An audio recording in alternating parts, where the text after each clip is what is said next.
በመጀመሪያው የነጻነት ዘመን የተደረጉ ውሎችና ስምምነቶች ገጽታቸው በዚህ ዘመን ብዙ ነጻ የወጡ የአፍሪካ ሀገሮች በጋራ ወንዞቻቸው አጠቃቀም ላይ 72 ውሎችና ስምምነቶችን መፈረማቸው ይታወቃል። የውሃ ልማት ስራዎች በደረጁባቸውና የውሃ እጥረት አሳሳቢ በሆነባቸው በደቡብ አፍሪካ በኦሬንጅና በኩኔኔ ወንዞች በሱዳንና በግብጽ በአባይ ወንዝ የውሃ ድርሻ ስምምነቶች ተፈርመዋል። በሌሎች ተፋሰሶችም ቅኝ ገዢዎች የፈጸሟቸውን ውሎችና ስምምነቶች ከሞላ ጎደል ተቀብለው ከነጻነት በኋላም በዚያው መቀጠላቸውን ጆርዳኖና ላውቴዝ የተሰኙት የውሃ ምሁራን ይገልጻሉ። በዚህም የተነሳ በተለይ በምዕራብ በደቡብና በመካከለኛው አፍሪካ በውሃ ሰበብ በተፋሰስ ሀገሮች መካከል ብዙ ውዝግብና ውጥረት ሲፈጠር አልታየም ይላሉ። በአባይ ተፋሰስ በተፈጸሙ ውሎች ግን ከሱዳንና ከግብጽ በቀር የትኛውም የተፋሰስ አባል ሀገር ደስተኛ አልሆነም። ይሁን እንጂ እንግሊዞች የተከሉትን በኋላም ሱዳንና ግብጽ የተካፈሉትን የአባይ ወንዝ ውሃ ድርሻ እስካሁን የነካ የለም። በአባይ ውሃ ክፍፍሎሽና አጠቃቀም ላይ እስካሁን ድረስ ውዝግብና ውጥረት ቢኖርም የአባይ የበታች ተፋሰስ ሀገሮች ግብጽና ሱዳን የወንዙ ውሃ ሙሉ ተጠቃሚዎች መሆናቸው እንደጸና ወይም እንደቀጠለ ነው። ይህ የነበረውንና የተለመደውን የውሃ ድርሻ ሳይነካኩ እንደነበር አዝማሚያው በዓለም ዙሪያ በተደረጉ የወንዝ አጠቃቀም ድርድሮች በሰፊው እንደሚስተዋል አሮን ቲዎልፍ የተባሉ በአገር አቋራጭ ወንዞች ስምምነቶች ላይ በሰፊው የጻፉ ምሁር ያስረዳሉ። ከዚህ በተረፈ በመጀመሪያው የነጻነት ዘመን የተደረጉ ውሎች ከቅኝ ግዛት ዘመን ውሎች የሚለዩባቸው አይነተኛ ጸባዮች ከውሃ ክፍፍሎች ይልቅ ከ190 የሚሆኑት ስምምነቶች ዓላማዎቻቸው ወንዞችን በጋራ በማልማት እንዲቋቋሙ ተደረገ። ከዚህ ዓላማ በመነሳት በ1980 በአውሮፓውያኑ በናይጀር ወንዝ አባል ሀገሮች መካከል በተደረገው ስምምነት የናይጀር ወንዝ ባለስልጣን ተቋቋመ።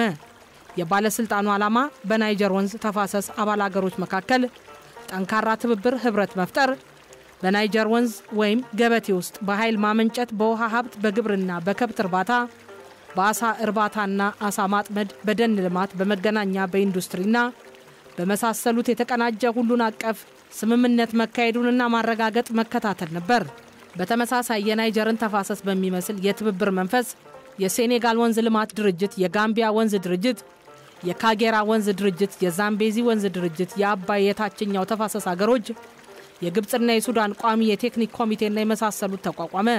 እነዚህ የጋራ ድርጅቶች ላይላዩን ሲያዩአቸው የተፋሰሱ ሀገሮች አብረው ለመስራት መዘጋጀታቸውን ያመለክቱ ይሆናል።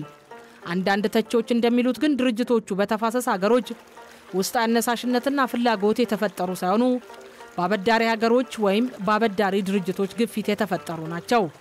አበዳሪ ሀገሮችና አበዳሪ ድርጅቶች የጋራ የወንዝ ልማት ባለስልጣኖች እንዲቋቋሙ የተገፋፉበት ወይም የሚገፋፉበት ምክንያት የተፋሰሱ አባል ሀገሮች ከብጥብጥ ነፃ የሆኑ የተመቻቹ እንዲሆኑ ነው ይላሉ። በቅኝ ግዛት ዘመን አብዛኞቹ ስምምነቶች በሁለት ሀገሮች መካከል የተካሄዱም ነበሩ። አፍሪካውያን ነፃ ከወጡ በኋላ ግን በርከት ያሉ የተፋሰሶች አባል ሀገሮች የተሳተፉባቸው ስምምነቶች በዛምቤዚ ወንዝ፣ በናይጀር ወንዝ፣ በሴኔጋል ወንዝ፣ በካጌራ ወንዝ ተከስተዋል። የጋራ ወይም የተፋሰሱ ተፈራራሚ ሀገሮች ቁጥር ከፍ ባለ ቁጥር አበዳሪዎች በልበ ሙሉነት ብድር ይሰጣሉ የሚሉ አሉ። በዚህ የመጀመሪያው የነጻነት ዘመን ከተካሄዱት የሚሆኑ ስምምነቶች የውሃ ጥራት አጠባበቅን ያካተቱ ሲሆኑ ወደ 2/3 የሚሆኑት ስምምነቶች ደግሞ የውሃ ነክ ልውውጥን ይጨምራሉ። በኋለኛው የነጻነት ዘመን የተደረጉ ውሎችና ስምምነቶች ገጽታዎች የቀደምቶቹን ስምምነቶች አልሻሩም። በመጀመሪያው የነጻነት ዘመን የተደረጉ ስምምነቶች ዓላማ ሀገር አቋራጭ ወንዞችን ሁለገብ በሆነ መልኩ በጋራ ማልማት ነበር። በኋለኛው የነጻነት ዘመን የተደረጉት ውሎች የጨመሩት ነገር ቢኖር የወንዞች ልማት ቀጣይነትና ዘለቄታ ያለው እንዲሆን ማድረግ ነው። ይህም ማለት ያሁኑን ወይም ጊዜያዊ ፍላጎት ለማሳካት ብቻ በወንዞች ልማት ላይ ርብርብ ሲካሄድ የወደፊቱ ትውልድ ጥቅም እንዳይቃወስ፣ ውሃ እንዳይባክን፣ የወንዝ አሳዎች እንዳያልቁ እንዳይጠፉ፣ ወንዞች ከኢንዱስትሪውና ከግብርናው መስክ በሚመነጩ ኬሚካሎች እንዳይበከሉ፣ የተፋሰሶች የተፈጥሮ ሚዛን እንዳይዛባ ከልማት ስራው ጋር ጎን ለጎን ማስኬድ ማለት ነው። ዘላቂ ወንዞች ልማትን በተመለከተ ከየትኛውም የአህጉሩ ክፍሎች በደቡባዊ አፍሪካ ሀገሮች ህብረት በስሩ የተካተቱ በርከት ያሉ ውሎችን ተፈራርመዋል። ይሁን እንጂ የውሃ ፍላጎትና ፍጆታ ከጊዜ ጊዜ እየጨመረ በመምጣቱ በዚህ ምክንያት ድሮ በቅኝ ግዛት ዘመን ይደረግ የነበረው የውሃ ድርሻ ወይም የውሃ ክፍፍሎች ጉዳይን እንደገና በማገርሸቱ አብዛኞቹ ዘላቂ የወንዝ ልማት ውሎች የተፈረሙት በብዙ የተፋሰስ አባል ሀገሮች ሳይሆን በሁለቱ የተፋሰስ አባል ሀገሮች ብቻ ነው። ይህም ማለት ብዙ የተፋሰሶች አባል ሀገሮች ዘላቂ የውሃ ልማት ውሎች ተሳታፊ ወይም ፈራሚ አልሆኑም ማለት ነው። የሀገር አቋራጭ ወንዞች ክርክሮችና ስምምነቶች ጸባይን ስናይ ወራጅ ውሃን ሙሉ በሙሉ ላልተወሰነ ጊዜ ለመገደብና ለማጠራቀም አይቻልም። ቢሞከርም ማጠራቀሚያውን አፈራርሶ ስለሚሄድ ከጥቅሙ ጉዳቱ ያመዝናል። ወራጅ ውሃን ለመካፈል ያስቸግራል። መጠኑ ከጊዜ ጊዜ ወይም በክረምትና በበጋ ከቦታ ቦታ ከመነሻው ከመሃሉ እስከ መድረሻ ይለያያል። ወራጅ ውሃን በግል ባለቤትነት ለመያዝ ያስቸግራል። ከመነሻው እስከ መድረሻው አንድ አካል ነው። ከድንበራችሁ ውስጥ ያለው የወንዝ ክፍል የናንተ፣ ከድንበራችን ውስጥ ያለው የወንዙ ክፍል የኛ ነው ተብሎ በክልላችሁና በክልላችን እናንተ የሚያሻችሁን እኛ የሚያሻንን እናድርገበታለን ለማለት አያስችልም። የላይኛው ተፋሰስ ነዋሪ ወንዙን ከቆረጠው ለታችኛው ተፋሰስ የሚደርስ ውሃ ስለማይኖር የቧንቧ ውሃ እንደ መዝጋት የሚቆጠር ነው። ስለዚህ ሀገር አቋራጭ ወንዝ በተፈጥሮ ወይም በቅንነት ከተመለከትነው በመወያየት አብሮ ለመጠቀም የሚያመች እንጂ የግል ባለቤትነት እንደፈለጉት የሚያደርጉት አይደለም። እውነታው የሚጠይቀው ይሆነው ሳለ የሀገር አቋራጭ ወንዞች ተጠቃሚ ሀገሮች ግን በወንዞቹ አጠቃቀምና በውሃ ድርሻ የተነሳ አለመግባባት እየፈጠሩ ሲደራደሩ፣ ሲወዛገቡና ሲሟገቱ ከጠናም በጦር መሳሪያ ሲፋጠጡ ይታያሉ። የክርክሮቻቸው ጭብጦች መነሻ ብዙን ጊዜ ከመብት ጋር ይያያዛል። የባለቤትነት መብት ብዙን ጊዜ በበላይ ተፋሰስ ሀገሮች የሚነሳ ነው። ሀገርና የሀገራችን ድንበር አቋርጠው እስከሚሄዱ ድረስ እኛ እንደፈለግን እንጠቀምባቸዋለን። በሀገራችን ድንበር ክልል ውስጥ ያለውን የተፈጥሮ ሀብት ለመጠቀም ካልቻለን የባለቤትነት መብታችን ብቻ ሳይሆን ሉዓላዊነታችንም የተገፈፈ ነው ማለት ነው በማለት ይከራከራሉ። እንደ ኢራቅና እንደ ግብጽ ካሉ ደረቅ በረሃ የበታች ተፋሰስ ሀገሮች ጋር የወንዙ ውሃ የሚካፈሉ ኢትዮጵያንና ቱርክን የመሳሰሉ የበላይ ተፋሰስ ሀገሮች ሉዓላዊነትን መከራከሪያ ለማድረግ ሲሞክሩ ይስተዋላሉ። ይህንን የሉዓላዊ ባለቤትነትን የመከራከሪያ ጭብጥ ግብጽና ኢራቅን በመሰሉ ደረቅና በረሃማ በሆኑ በአመዛኙ በወንዙ ውሃ ብቻ በሚኖሩ የበታች ተፋሰስ ሀገሮች ነው።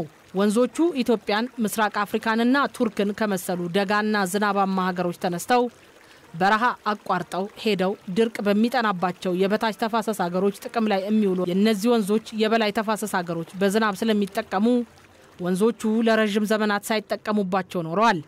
የወንዙ ውሃ የመጠቀም ረጅም ታሪክ የላቸውም ማለትም ማህበራዊ ኑሯቸው፣ ባህላቸውና ኢኮኖሚያቸው በወንዞች አጠቃቀም ላይ የተመሰረተ ከወንዞች ጋር በጥብቅ የተሳሰረ አይደለም። የበላይ ተፋሰስ ሀገሮች ብዙውን ጊዜ የሚያመቹት የውሃ ኃይል ለማመንጨት ነው። የውሃ ኃይል ማመንጨት ደግሞ በሰው ልጅ ታሪክ ውስጥ በጣም አጭርና የቅርብ ጊዜ ክስተት ነው። በታች በኩል ያሉት ግብጽና ኢራቅን የመሳሰሉት ሀገሮች ግን ሌላ አማራጭ ስለሌላቸው ከጥንት ጀምሮ ህይወታቸው የተገነባው ጥንታዊ ስልጣኔያቸው ያበበው በእነዚህ ሀገር አቋራጭ ወንዞች ላይ ነው። ስለዚህ የወንዙን ውሃ ለረጅም ጊዜ ስንጠቀም የኖርን ስለሆንን ታሪካዊ መብት አለን። ከየትኛውም የበላይ ተፋሰስ ሀገር በፊት በወንዙ ስንጠቀም የኖርን የቀደምትነት መብት አለን። ስለዚህ የእነዚህን ሀገር አቋራጭ ወንዞች ጥቅም ትናንት ማየት የጀመረ የበላይ ተፋሰስ ሀገር ነባሩን የውሃ ተጠቃሚነት መብታችንን ሊያዛባ አይችልም፣ አይገባውም ባዮች ናቸው። የዝናብ እጥረት የሌለባቸውን የአውሮፓን፣ የላቲን አሜሪካን፣ የሩቅ ምስራቅ ሀገሮችን አቋርጥ የሚወዱ ወንዞች በበታች ተፋሰስ ሀገሮችና በበላይ ተፋሰስ ሀገሮች መካከል በተለያየ ጊዜ ውዝግብ አስነስተዋል። የውዝግቦቻቸው ጭብጦች ከላይ ካብራራኋቸው ብዙ የሚለዩ አይደሉም። ተከራካሪ ሀገሮችንም ለማቀራረብና ለማስማማት የማያመቹ ናቸው። ወንዞቹ የሚነሱባቸው የበላይ ተፋሰስ ሀገሮች የወንዞቹ ሉዓላዊ ባለመብቶች ነን፣ በድንበራችን ውስጥ ያለውን የተፈጥሮ ሀብት በፈለግነው መልክ የመጠቀም መብታችን የተጠበቀ ነው ይላሉ። የታችኛው ተፋሰስ ሀገሮች ደግሞ ከበላይ ተፋሰስ ተነስቶ እስከ ታችኛው ተፋሰስ ድረስ የሚወርደው ወንዝ በተፈጥሮ የተያዘ የተሳሰረ ሊከፈልና ሊቆረጥ የማይችል አንድ አካል ነው ይላሉ። ያንን የተፈጥሮ መልኩን ይዞ የሚወርደውን ውሃ የማግኘትና የመጠቀም መብት አለን። ይህንን የወንዝ ተፈጥሯዊ መልክና አንድ አካልነት የበላይ ተፋሰስ ሀገር እንዲያናጋው አንፈቅድም ይላሉ። እነዚህ ቀደም ሲል የተዘረዘሩት የክርክር አቋሞች የበላይና የበታች ተፋሰስ ሀገሮችን የማያቀራረቡ ወግ አጥባቂነት የሚታይባቸው የግል ጥቅምን ብቻ ለማስከበር የሚሞክሩ እልህ ውስጥ የሚያስገቡና አስፈላጊ ያልሆነ ውጥረት የሚፈጥሩ ግትር አቋሞች ናቸው። እስካሁን ድረስ እነዚህን ግትር አቋሞች ይዘው በሀገር አቋራጭ ወንዞች ላይ የተዋዋሉና ስምምነት ላይ የደረሱ የሀገር አቋራጭ ወንዝ ተደራዳሪዎች አልታዩም። እነዚህ ግትር መብት ነክ የክርክር ጭብጦች መሟገቻ እንጂ መስማሚያ አይደሉም።